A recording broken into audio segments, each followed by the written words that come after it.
বন্ধুরা, আবার একটা রেসিপি নিয়ে চলে এসেছি। নিরামিষ ছোলার ডাল বানাবো নারকেল দিয়ে। তার জন্য ছোলার ডালটা এখানে আমি 1 ঘন্টা ভিজিয়ে রেখেছিলাম। এটা আপনারা ওভারনাইটও রাখতে পারেন।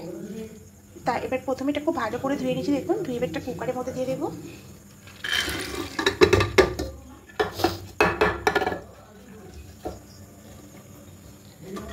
এবার এখানে সামান্য একটু হলুদ গুঁড়ো দেবো,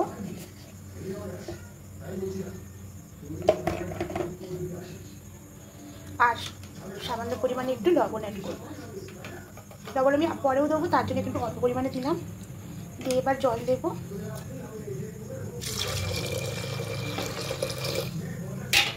জল দিয়ে এটাকে একটু সেদ্ধ করে নেব। ডালটা সেদ্ধ হয়ে গেছে, আমি কুকারের মুখটা খুলে নিয়েছি।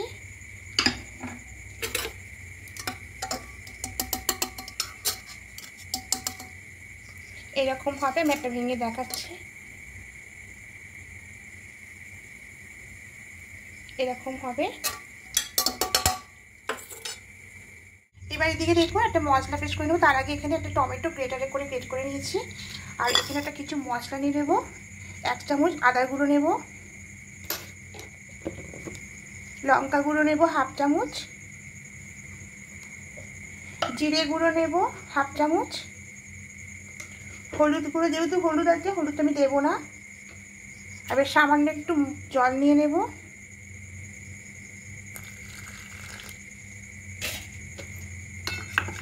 এবার খুব ভালো করে এটাকে মিশিয়ে নেব। কিছুটা নারকেল কুচি নিয়েছি আর কিছুটা নারকেল কোড়া। তা প্রথমে নারকেল কুচিটা ভেজে নেব। তা কড়াই বসিয়েছি, কড়াইয়ের মধ্যে ঘি দেব।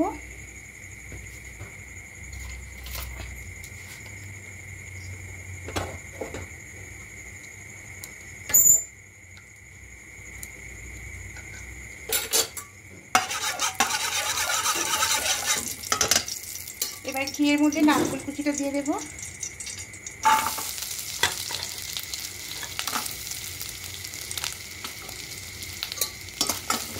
একটু হালকা লাল করে ভেজে নেব।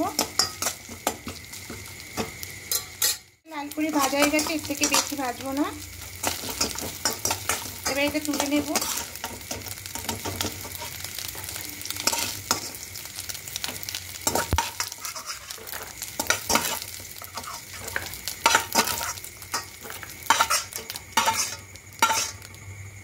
এবার এখানে কিছুটা সাদা তেল দেব।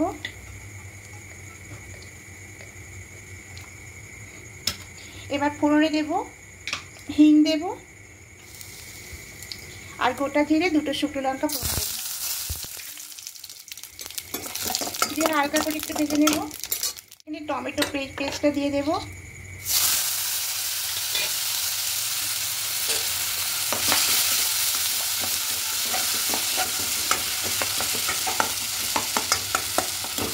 টমেটো পেস্টটা খুব ভালো করে একটু এরকম কষিয়ে নিয়েছি। এরকম যে মশলাটা রেখেছিলাম বাটির মধ্যে তুলে বেটে দিয়ে দেবো। এবার খুব ভালো করে কষিয়ে নেব। করে কষিয়ে নিয়েছি। এবার এখানে যে ডালটা সেদ্ধ করে এখানে ডালটা এবার দিয়ে দেবো। দিয়ে সব কিছু খুব ভালো করে মিশিয়ে নেব।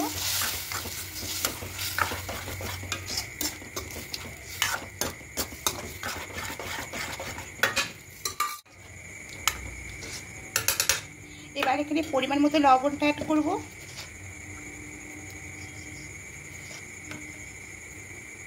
আর স্বাদ মতো চিনিটা দেব। দিয়ে খুব ভালো করে মিশিয়ে নেব।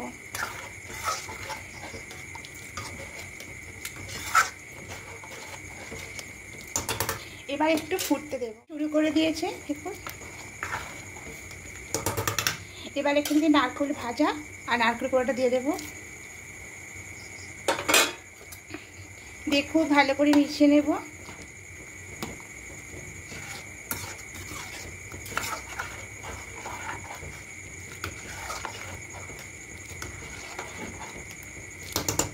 আর একটু ফুটতে দেব। পুরো ফুটতে শুরু হয়ে গেছে।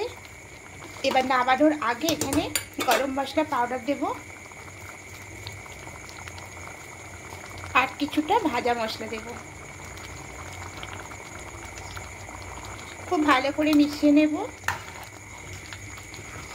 দেখুন ছোলার ডালটা একদম রেডি হয়ে গেছে।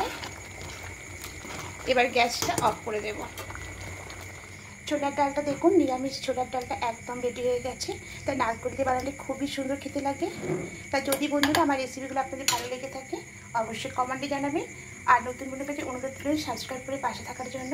আমি আরও নতুন রেসিপি নিয়ে আসবো। আর যারা ফেসবুক ইনস্টাগ্রাম থেকে দেখছেন অ্যালেক্স দীপা পেজটাকে অবশ্যই ফলো করে দেবেন। আমি আরও নতুন রেসিপি নিয়ে আসবো। আজকের মতো টাটা।